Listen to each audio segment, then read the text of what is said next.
నమస్తే, welcome to TV 786. మైనార్టీల సంక్షేమమే మా లక్ష్యం. ఇక వివరాల్లోకి వెళ్తే పహల్గామ్ ఉగ్రదాడిని బ్రిక్స్ దేశాలు తీవ్రంగా ఖండించాయి. ఉగ్రదాడులు ఎక్కడ జరిగినా ముక్త కంఠంతో ఖండిస్తున్నామని, టెర్రరిజం ఏ రూపంలో ఉన్నా వ్యతిరేకిస్తున్నామని స్పష్టం చేశాయి. ఐక్యరాజ్య సమితి గురించిన ఉగ్రవాదులు, ఉగ్ర సంస్థలపై కఠిన చర్యలు తీసుకోవాలని డిమాండ్ చేశాయి. ఈ మేరకు బ్రెజిల్లోని రియో డి జెనీరోలో జరుగుతున్న బ్రిక్స్ శిఖరాగ్ర సదస్సులో రియో డి జెనీరో డిక్లరేషన్ను సభ్య దేశాలు విడుదల చేశాయి. ఏప్రిల్ 22న జమ్మూ కాశ్మీర్లోని పహల్గామ్లో జరిగిన ఉగ్రదాడిని తీవ్రంగా ఖండిస్తున్నారు. ఉగ్రవాదం ఏ రూపంలో ఉన్నా వ్యతిరేకిస్తున్నాం. క్రాస్ బోర్డర్ టెర్రరిజంతో పాటు ఉగ్రముఖాలకు నిధులు అందిస్తూ ఆశ్రయం కల్పించడాన్ని ఖండిస్తున్నారు. ఉగ్రవాదంపై పోరాటంలో కలిసికట్టుగా ముందుకు వెళ్తాం. ఐక్యరాజ్య సమితి గుర్తించిన ఉగ్రదాడులు, ఉగ్ర సంఘాల పట్ల కఠినంగా చర్యలు తీసుకుంటామని డిమాండ్ చేస్తున్నారు. మామిడి కొనుగోలులో ఫలితాన్నిస్తున్న రాష్ట్ర ప్రభుత్వ చర్యలు. ఇప్పటి వరకు 3.8 లక్షల మెట్రిక్ టన్నుల పంట కొనుగోలు. ముఖ్యమంత్రి చంద్రబాబు గారి ఆదేశాల మేరకు ప్రాసెసింగ్ యూనిట్లు పల్ప్ పరిశ్రమలకు తమ సామర్థ్యం మేరకు మామిడిని కొనుగోలు చేస్తున్నాయి. మొత్తం 50,922 మంది రైతుల నుంచి మామిడి కొనుగోలు జరిగాయి. రైతులకు అదనంగా కేజీకి 4 మద్దతు ధరను ఇచ్చి ప్రభుత్వం ఆదుకుంటోంది. ప్రాసెసింగ్ యూనిట్లు టెండర్లు కేజీకి 8 చెల్లించి కొనుగోలు చేయాలని రాష్ట్ర ప్రభుత్వం స్పష్టమైన ఆదేశాలు జారీ చేసింది. మొత్తంగా రైతులకు కేజీ మామిడికి 12 ధర లభించే ప్రభుత్వం చర్యలు తీసుకుంది. సుప్రీంకోర్టు ప్రధాన న్యాయమూర్తిని కలిసిన CM. Telangana CM Revanth Reddy supreme court ప్రధాన న్యాయమూర్తి జస్టిస్ విక్రమ్నాథ్ ను మర్యాదపూర్వకంగా కలిశారు. హైదరాబాద్ లో ఓ కార్యక్రమానికి హాజరైన న్యాయమూర్తిని రేవంత్ రెడ్డి కలిసి శాలువాతో సత్కరించారు. ఈ సమావేశంలో రాష్ట్రానికి సంబంధించిన వివిధ అంశాలపై చర్యలు జరిపినట్లు సమాచారం. మంత్రి బట్టి విక్రమార్క 5 ఏళ్లలో 1 కోటి మంది మహిళలను కోటీశ్వరులను చేస్తాం. మహిళా సాధికారులతో దేశానికి మార్గదర్శకంగా తెలంగాణ మహిళలకు అవకాశం ఉన్న ప్రతి చోట ఆర్థిక భరోసా. ఈ నెల 12 నుంచి 16 వరకు మహిళలకు వడ్డీ లేని రుణాలు. రాష్ట్ర వ్యాప్తంగా అన్ని నియోజకవర్గాల్లో పంపిణీ. మహిళా శక్తి సంబరాల ప్రారంభోత్సవంలో ఉప ముఖ్యమంత్రి బట్టి విక్రమార్క గారు. బీజేపీ రాష్ట్ర అధ్యక్షులు శ్రీ ఎన్ రామచంద్రరావు తార్నాక డివిజన్లోని లాలాపేట వద్ద డాక్టర్ శ్యామ్ ప్రసాద్ ముఖర్జీ గారి జయంతి సందర్భంగా వారిని నివాళులర్పిస్తూ పోలింగ్ బూత్ నెంబర్ 97లో మొక్కలు నాటే కార్యక్రమం పాల్గొన్నారు. ఈ కార్యక్రమంలో బీజేపీ రాష్ట్ర అధ్యక్షులు శ్రీ ఎన్ రామచంద్రరావు మరియు మహంకాళి సికింద్రాబాద్ జిల్లా అధ్యక్షులు శ్రీ జి భరత్ గౌడ్, రాష్ట్ర నాయకులు, కార్యకర్తలు పాల్గొన్నారు. తెలుగుదేశం పార్టీ తిరువూరు నియోజకవర్గ పట్టణ మండల గ్రామ అధ్యక్ష ప్రధాన కార్యదర్శుల ప్రకటన. విజయవాడ ఎంపీ కేశినేని శివనాథ్ కార్యాలయంలో ప్రకటించిన ఎమ్మెల్యే కోలికపూడి శ్రీనివాసరావు. టీడీపీ నియోజకవర్గ అజర్వార్ సుఖవాసి శ్రీనివాసరావు సంస్థాగత ఎన్నికల రాష్ట్ర పరిశీలకులు గణ్యప్రసాద్ అన్న తిరువూరు నగరంలో 20 వార్డులో 3 మండలాల్లో 55 గ్రామాల్లో అధ్యక్ష ప్రధాన కార్యదర్శులు ప్రకటించిన ఎమ్మెల్యే కోలికపూడి తిరువూరు పట్టణ తెలుగుదేశం పార్టీ అధ్యక్షుడిగా మల్లెల శ్రీనివాసరావు నియామకం. తిరువూరు రూరల్ మండలం తెలుగుదేశం పార్టీ అధ్యక్షుడిగా దుబ్బాక వెంకటేశ్వర్లు, గంపలగూడెం మండల తెలుగుదేశం పార్టీ అధ్యక్షుడిగా మాణికొండ రామకృష్ణ, ఎంఆర్కే విసన్నపేట మండలం తెలుగుదేశం పార్టీ అధ్యక్షుడిగా రాయల సుబ్బారావు. 2 నెలల సుదీర్ఘ కసరత్తు తర్వాత సామాజిక న్యాయాన్ని పూర్తి స్థాయిలో అమలు చేశామన్న ఎమ్మెల్యే కోలికపూడి శ్రీనివాసరావు. తిరువూరు నియోజకవర్గంలో 96 గ్రామాలలో గ్రామ సభ్యులు పెట్టే అధ్యక్ష ప్రధాన కార్యదర్శులను ఎన్నుకున్నట్లు తెలిపిన తిరువూరు నియోజకవర్గ తెలుగుదేశం పార్టీ అజర్వార్ సుఖవాసి శ్రీనివాసరావు సామాజికంగా అందరికీ న్యాయం జరిగే విధంగా ఎన్నిక జరిగిందన్న సంస్థాగత ఎన్నికల రాష్ట్ర పరిశీలకులు గన్ని ప్రసాద్ రాబోయే స్థానిక సంస్థాగత ఎన్నికల్లో ఘన విజయం సాధించేందుకు నూతనంగా ఎన్నికైన అధ్యక్ష ప్రధాన కార్యదర్శులు కృషి చేయాలన్న గన్ని ప్రసాద్ తెలుగుదేశం పార్టీ మండలాధ్యక్షులుగా ఎన్నికైన అధ్యక్షులకి శుభాకాంక్షలు తెలిపిన ఎమ్మెల్యే కోలికపూడి శ్రీనివాసరావు ఈ సమావేశంలో పాల్గొన్న సంస్థాగత ఎన్నికల పరిశీలకులకు రామినేని రాజశేఖర్, ఎస్ఎం హైజాన్, వల్లూరి మధుసూదనరావు. గత 5 సంవత్సరాలుగా తిరువూరు పట్టణంలో 15వ వార్డుకి పార్టీ అధ్యక్షుడిగా పనిచేస్తున్నారు. 2009 నుండి 2019 వరకు పట్టణ ఉపాధ్యక్షులుగా పనిచేశారు. అలాగే గతంలో తిరువూరులో 5వ వార్డు నుండి తన సతీమణిని గ్రామ పంచాయతీ మెంబర్గా గెలిపించి దాదాపు గత 20 సంవత్సరాలుగా తిరువూరు పట్టణ తెలుగుదేశం పార్టీ కార్యక్రమాల్లో అత్యంత క్రియాశీలకంగా పనిచేస్తున్న యువ నాయకులు మల్లెల శ్రీనివాసరావు గారిని తిరువూరు పట్టణ అధ్యక్షుడిగా ఎన్నుకోవడం జరిగింది. అలాగే గంపలగూడెం మండలం తెలుగుదేశం పార్టీ అధ్యక్షుడిగా యువ నాయకుడు మానికొండ రామకృష్ణ ఎంఆర్కేగా అందరికీ పరిచితం. మానికొండ రామకృష్ణ గారిని గంపలగూడెం మండలం పార్టీ అధ్యక్షుడిగా ఎన్నిక చేయడం జరిగింది.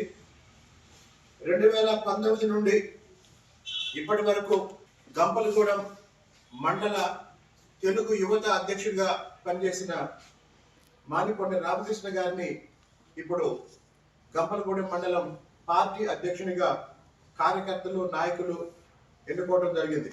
అలాగే విసన్నపేట మండలం తెలుగుదేశం పార్టీ అధ్యక్షుడిగా సీనియర్ నాయకులు రాయల సుబ్బారావు గారిని ఎన్నిక చేయడం జరిగింది. రాయల సుబ్బారావు గారు చాలా చిన్న వయసు నుంచి క్రియాశీలక రాజకీయాల్లో ఉన్నారు. విసన్నపేట మండలంలో ఒక మేజర్ పంచాయతీ అయినటువంటి తెలదేవరపల్లి గ్రామానికి సర్పంచ్గా పనిచేశారు. అలాగనే తెలదేవరపల్లి కోఆపరేటివ్ సొసైటీ చైర్మన్ గా పనిచేశారు. అలాగే జిల్లా తెలుగు యువత కార్యదర్శిగా పనిచేశారు. గతంలో కూడా విసన్నపేట మండలానికి పార్టీ అధ్యక్షుడిగా పనిచేశారు. సీనియర్ నాయకుడైన రాయల సుబ్బారావు గారిని విసన్నపేట మండలం పార్టీ అధ్యక్షుడిగా ఎన్నుకోవడం జరిగింది. తిరువూరు రూరల్ మండలం పార్టీ అధ్యక్షుడిగా మరో సీనియర్ నాయకుడు దుబ్బాక వెంకటేశ్వర్లు గారిని ఎన్నుకోవడం జరిగింది. దుబ్బాక వెంకటేశ్వర్లు గారు ఎస్సీ మాదిగ సామాజిక వర్గానికి చెందిన నాయకులు. ఇప్పటి వరకు ఎన్టీఆర్ జిల్లా అలాగనే అంతకుముందు ఉమ్మడి కృష్ణా జిల్లా ఎస్సీ సెల్ తెలుగుదేశం పార్టీలో ఎస్సీ సెల్ కార్యదర్శిగా పనిచేశారు. అలాగే దుబ్బాక చారిటబుల్ ట్రస్ట్ ద్వారా తిరువూరు పరిసర ప్రాంతాల్లో వైద్య విద్యా రంగంలో అనేక సేవలు అందిస్తూ ఉన్నారు దుబ్బాక వెంకటేశ్వర్లు గారు.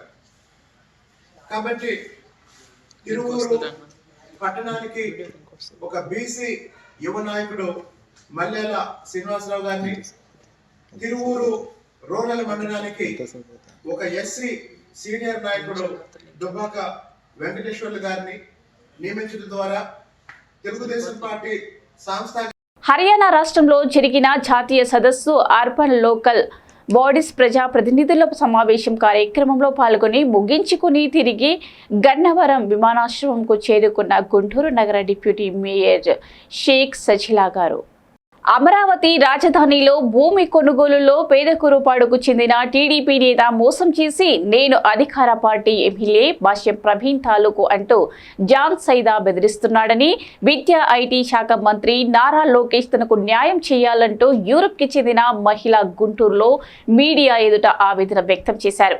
శనివారం రాత్రి యూరప్ కు చెందిన ఓ మహిళ గుంటూరులోని ఓ ప్రాంతంలో మీడియా సమావేశం నిర్వహించారు. పేద కూరుపాడుకు చెందిన తెలుగుదేశం పార్టీ నేత జాన్ సైదా చేతిలో మోసపోయిన బాధిత మహిళ హసీనా మీడియాతో మాట్లాడుతూ రోజు రోజుకు ఆంధ్రప్రదేశ్ అభివృద్ధి చెందుతున్న నేపథ్యంలో రాజధాని ప్రాంతంలో భూమి కొనుగోలు చేసేందుకు మక్కువ చూపించిన మాకు అడ్వాన్స్ గా 16 లక్షల రూపాయలను తెలుగుదేశం పార్టీ ఎమ్మెల్యే పక్కన ఉండే జాన్ సైదా తీసుకున్నాడని, ఆ తర్వాత ల్యాండ్ గురించి వివరాలు అడుగుతుంటే రేపు మాపు ఫోన్ చేస్తా అంటూ దాటు వేస్తుండు.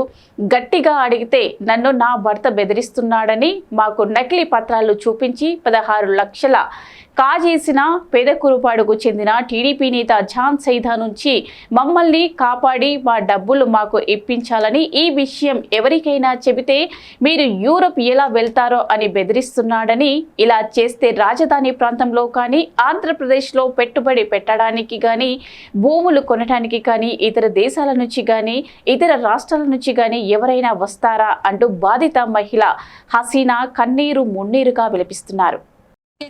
మీరు రిజిస్ట్రేషన్ చేసుకొని మీ డౌట్స్ అన్ని మాట్లాడుకుని వెళ్తురు కానీ ఫోన్లలో అయ్యే విషయం కాదు. ఎందుకంటే ఇతను చాలా బిజీ, ఇతను ఫోన్లో అసలు కాంటాక్ట్ అవ్వడం అని చెప్పని అన్నాడు.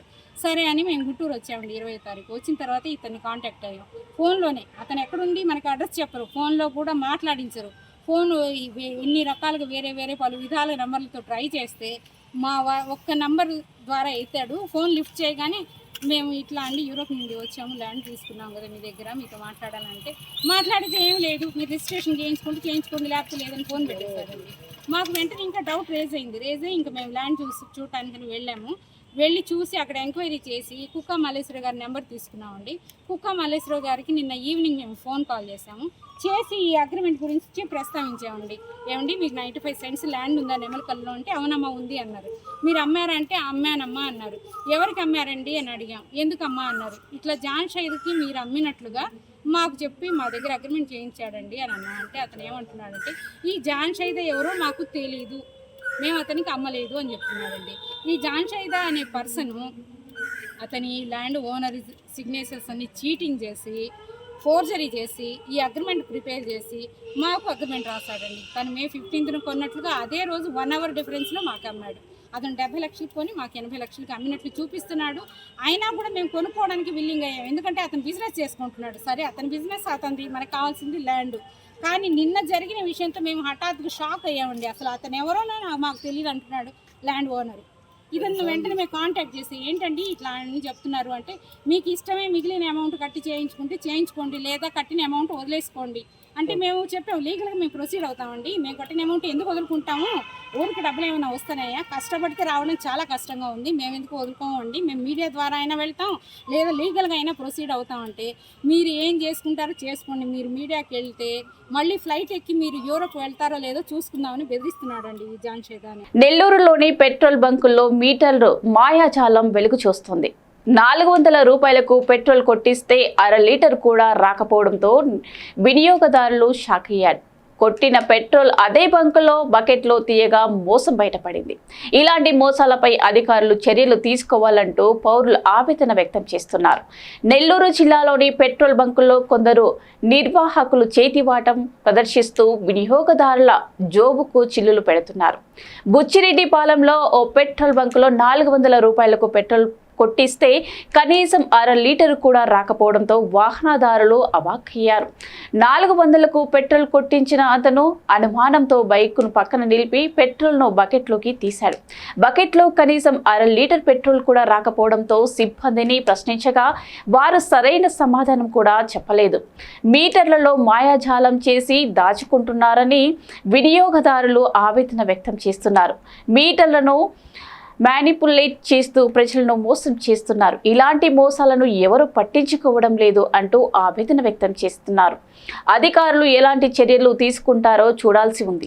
నందికొట్కూరు నియోజకవర్గం జూపాడు బండ్ల మండలం పోతిరెడ్డిపాడు హెడ్ రెగ్యులేటర్ నుంచి 20,000 క్యూసెక్కీలు నీటిని దిగువ బనకచర్ల వైపు విడుదల చేశారు. సకాలంలో రైతులకు పంటలు పండే విధంగా నెల రోజుల ముందే నీరు విడుదల చేశారు. పోతిరెడ్డిపాడు నుంచి తెలుగు గంగా, గాలేరు, నగరి, హంద్రీనివా SRBC ప్రధాన కాలువలకు సాగునీరు విడుదలవుతోంది. Telangana state level athletics championship పోటీలు ఘనంగా ప్రారంభం. ఈ రోజు హనుమకొండలోని అజాహర్ నెహ్రూ స్టేడియంలో తెలంగాణ రాష్ట్ర స్థాయి అథ్లెటిక్స్ ఛాంపియన్షిప్ పోటీలు ఘనంగా ప్రారంభమయ్యాయి. ఈ కార్యక్రమానికి వరంగల్ పశ్చిమ నియోజకవర్గ శాసనసభ్యులు గౌరవనాయిని రాజేందర్ రెడ్డి గారు ముఖ్య అతిథిగా హాజరై జాతీయ జెండాను ఆవిష్కరించి క్రీడల పోటీలను అధికారికంగా ప్రారంభించారు. ఈ సందర్భంగా ఎమ్మెల్యే గారు మాట్లాడుతూ దేశానికి వెన్నెముక నీటి క్రీడాకారులు అన్నారు. క్రీడా రంగంలో అభివృద్ధి సాధించాలంటే క్రీడా స్ఫూర్తి అత్యవసరం. ఓటమికి భయపడకుండా భయపడకుండా ధైర్యంగా ముందుకు సాగాలని క్రీడాకారులకు సూచించారు. రాష్ట్రంలో క్రీడాకారులకు అవసరమైన మౌలిక వసతులు, శిక్షణ కేంద్రాలు, కోచింగ్ క్యాంపులు ఏర్పాటు చేస్తూ ముఖ్యమంత్రి రేవంత్ రెడ్డి గారి నేతృత్వంలో ప్రథమ ప్రాధాన్యతనిస్తూ రాష్ట్ర ప్రభుత్వం భారీ నిధులు కేటాయించిందని తెలిపారు. టాలెంటెడ్ ఉన్న ప్రతి విద్యార్థికి గ్రామీణ పట్టణ ప్రాంతాల్లో ఉన్నత స్థాయి వేదికలను అందించాలనే దిశగా ప్రభుత్వం ముందుకు సాగుతుందని వెల్లడించారు. క్రీడల్లో విజయం సాధించాలంటే దృఢ సంకల్పం, శ్రమ, క్రమశిక్షణ అవసరం. విజయం లభించకపోయినా పాఠం నేర్చుకుని ముందుకు సాగాలి. ఆట వీరు పెట్టే ప్రతి అడుగు రాష్ట్రానికి, దేశానికి గౌరవం తీసుకురావాలి అని అభిప్రాయపడ్డారు. అనంతరం ఎంపికైన క్రీడాకారులను, కోచ్లను వేదికపై అభినందించి గుర్తింపుగా జ్ఞాపికలు బహుకరించారు. జూబ్లీ హిల్స్ కోసం రాజకీయ పార్టీలే కాదు, ఉద్యమకారులు దండయాత్రకు సిద్ధమయ్యారు. తమకు న్యాయం చేయకపోతే ఉప ఎన్నికల్లో పోటీ చేస్తామని ఐఎన్సీని హెచ్చరించారు. ఓ ప్రైవేటు టీడీపీ వ్యూహం రచిస్తుంది. తాను పోటీల్లో ఉంటానని యుగ తులసి పార్టీ అధ్యక్షులు శివకుమార్ ప్రకటించారు. ఇక ఇండిపెండెన్స్ ఎంతమంది వస్తారో తెలియని పరిస్థితి. ప్రధాన పార్టీలైన ఐఎన్సీ, బీఆర్ఎస్, బీజేపీ గెలుపు కోసం సర్వశక్తులు ఓడాల్సిన పరిస్థితి నెలకొంది. పసి వయసులోనే చిన్నారులు లేత భుజాలపై బండెడు పుస్తకాలు మోస్తూ స్కూల్ బ్యాగ్స్ కుంగిపోతున్నారు. ప్రైవేటు పాఠశాలల యాజమాన్యాలు డజన్ల కొద్ది పుస్తకాలు అంటగట్టి సొమ్ము చేసుకుంటున్నాయి. దీంతో పిల్లలు పుస్తకాల బరువు మోయక తప్పటం లేదు. తరగతులు పెరిగి కొద్దీ విద్యార్థుల బ్యాగు బరువు సైతం పెరుగుతుంది. సాధారణంగా నర్సరీ, ఎల్కేజీ, యూకేజీ, 1వ తరగతి చదువుతున్న విద్యార్థులకు ఒక పలక, ఒక నోట్ పుస్తకం ఉంటాయి. కానీ ప్రస్తుతం ఎల్కేజీ, యూకేజీ స్థాయిలో వారితో 20 పాఠ్య నోట్ పుస్తకాలు మోయిస్తున్నారు. పిల్లల బరువులో 10% మించిన బరువు మోయొద్దని వైద్యులు సూచిస్తున్నారు. ప్రభుత్వం సైతం పుస్తకాల బరువుకు సంబంధించి నిబంధనలు తీసుకువచ్చిన వాటిని అమలు చేస్తున్న దాఖలాలు ఏ పాఠశాలలోనూ కనిపించడం లేదు. దీంతో విద్యార్థులకు అధిక బరువులు మోస్తుండటంతో తీవ్ర ఇబ్బందులు ఎదుర్కొంటున్నారు. కొందరు విద్యార్థులు బ్యాగుల భారాన్ని మోయలేక పాఠశాలలకు వెళ్ళడానికి కూడా ఇష్టపడడం లేదు. అవసరం లేని పాఠ్య నోటు పుస్తకాలతో విద్యార్థులు తీవ్ర అవస్థలు ఎదుర్కొంటున్నారు. 1-2 తరగతులు 1-5 కిలోల బరువు, 3-5 తరగతులు 2-3 కిలోల బరువు, 6-7 తరగతులు 4 కిలోల బరువు, 8-9 తరగతులు 5 కిలోల బరువు, 10వ తరగతి 8 కిలోల బరువు. అధిక బరువులతో శారీరక ఎదుగుదలలో ప్రభావం. దినేష్ వైద్య నిపుణులు విద్యార్థులు పాఠశాలలకు వెళ్లే క్రమంలో పాఠ్య పుస్తకాలు, నోటు పుస్తకాల భారం అధికమవుతుండటంతో వారి శారీరక ఎదుగుదలపై ప్రభావం పడుతోంది. అయిష్టంగా బరువు మోస్తుండటంతో వెన్ను నొప్పి, ఇతర అనారోగ్య సమస్యలు వస్తుండటంతో విద్యార్థులు తీవ్ర అనారోగ్యాల బారిన పడి వారి ఎదుగుదలపై అధిక ప్రభావం పడే అవకాశం ఉంది. విజయవాడలో బరితెగిస్తున్న రేషన్ మాఫియా సిండికేట్ గా మారిన 3 నియోజకవర్గాలు. నియోజకవర్గానికి ఒక రేటు నిర్ణయించిన మాఫియాకు అండగా సివిల్ సప్లై అధికారులు అనే వాదన బలంగా వినిపిస్తుంది. కోటి ఆశలతో అర్ధరాత్రులు నగరంలో పరుగులు పెడుతున్న రేషన్ వాహనాలు. ఈ క్రమంలో ఏపీ 16CH4230 ఓబ్రీ వాహనంలో అక్రమ రేషన్ బియ్యం తరలింపు. 1 టౌన్ శ్రీనివాస్ మహల్ వద్ద పట్టుబడ్డ వాహనం. కొత్తపేట పోలీసులకు సమాచార వాహనాన్ని పోలీస్ స్టేషన్కు తరలించిన పోలీసులు. సో ఇవండి ఇవాల్టి బులెటిన్ అప్డేట్స్. మరో బులెటిన్ అప్డేట్లో మళ్ళీ కలుసుకుందాం. అంతవరకు చూస్తూనే ఉండండి TV 786.